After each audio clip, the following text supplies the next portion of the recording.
Hello students, welcome to the Agnij online classes. और आज की क्लास में हम आगे बढ़ाएंगे क्लास 12th मैक्रो इकोनॉमिक्स का chapter aggregate demand and related concepts. So students, आज की क्लास में हम इक्वेशन ऑफ कंजम्पशन फंक्शन समझने वाले हैं। अब आपको इतना पता लग चुका है स्टूडेंट्स कि कंजम्पशन क्या होता है, सेविंग क्या होता है। उसके अलावा हमने एमपीसी एमपीएस के बारे में भी बात कर ली है और एपीसी और एपीएस के बारे में भी अच्छे से समझ लिया है।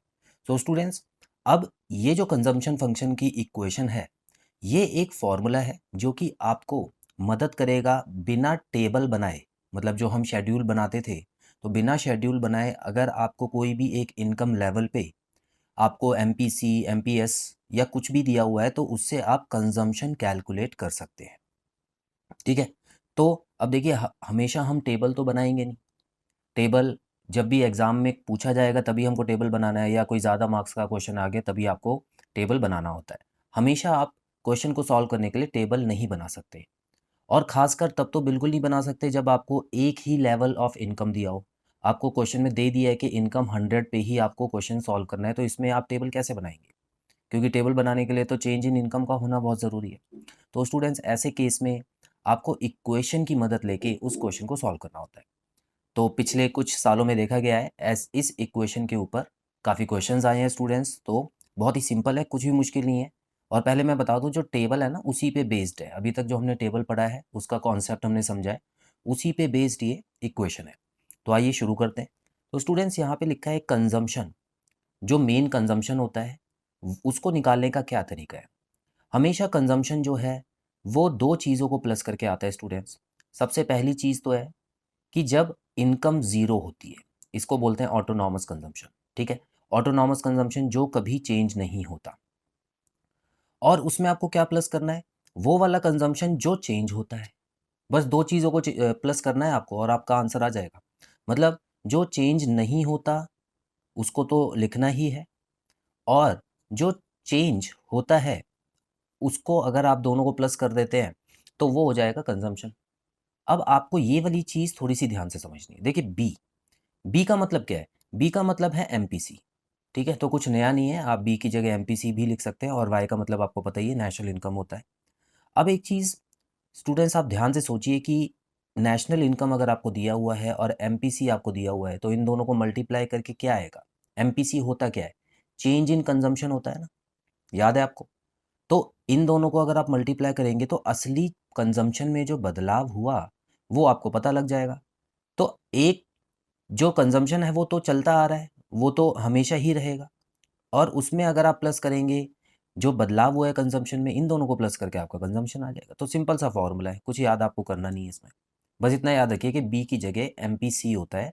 अब एग्जाम में आपको सीधा ये वाली इक्वेशन उठा के दे देते हैं और बोलते हैं इस इक्वेशन की मदद से आप क्वेश्चन सॉल्व करें।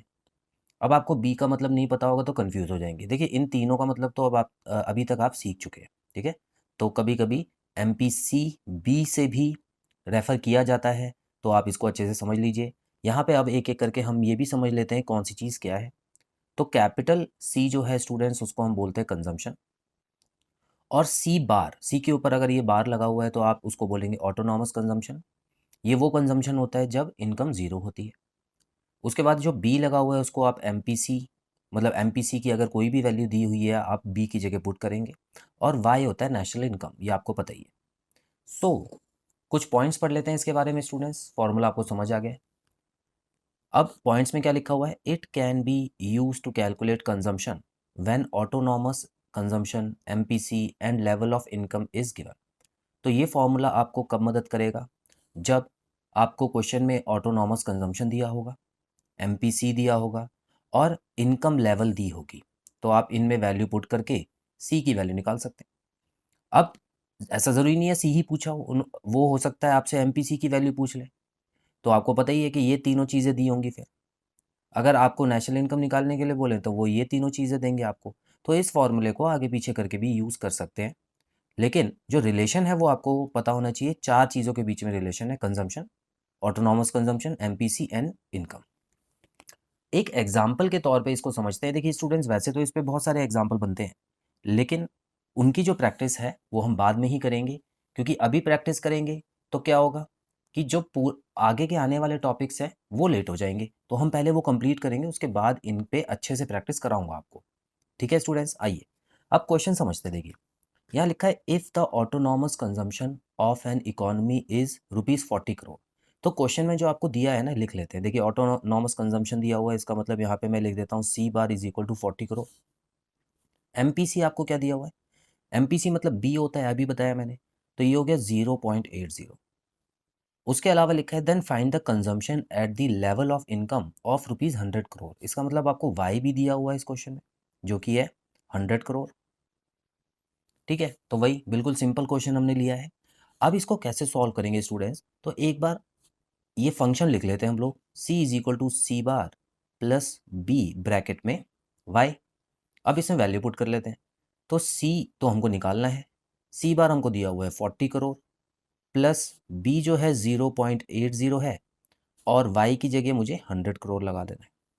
ठीक है, तो ये हो गया ऑटोनॉमस और ये हो गया चेंज होने वाली। अब इसको आगे सॉल्व कर लेते हैं। So c is equal to 40 plus, अब देखिए 0.80 को 100 से मल्टीप्लाई करेंगे तो 0.2 बार यहाँ पे खिसक जाएगा राइट साइड में। क्यों? क्योंकि यहाँ पे 2 जीरो लगे हुए हैं। आई होप इतना तो आपको पता ही होगा। या आप इसका पॉइंट हटा के नीचे 100 लिख के 100 से 100 काट देंगे, तब भी आपका यहाँ पे 80 आ जाएगा। क्लियर है? अब स्टूडेंट्स कुछ नहीं करना, 40 और 80 को प्लस करके 120 करोड़ जो है वो आपका कंजम्पशन है 100 करोड़ लेवल ऑफ इनकम पे। ठीक है, बस ये देखिए, एक इनकम आपको दी हुई थी, उस पे पर्टिकुलर कंजम्पशन आपको पूछा हुआ था, तो इस तरह से आपको क्वेश्चन को बड़ी आसानी से सॉल्व करके बता देना है। क्लियर है? अब इसी क्वेश्चन में अगर आपसे बी पूछा होता और ये दिया होता, तब आप इसी फॉर्मूले में पुट करके बी की वैल्यू निकाल देते। क्लियर है स्टूडेंट्स? तो बड़ा ही सिंपल है कॉन्सेप्ट, कुछ खास मुश्किल नहीं है, लेकिन क्वेश्चन इसमें 3 नंबर का आता ही आता है। ठीक है, तो इंपॉर्टेंट कॉन्सेप्ट है, बहुत अच्छे से समझिएगा स्टूडेंट्स। सो आज की क्लास में हम इतना ही करने वाले हैं, अगली क्लास में मिलते हैं नए टॉपिक के साथ। Till then bye bye.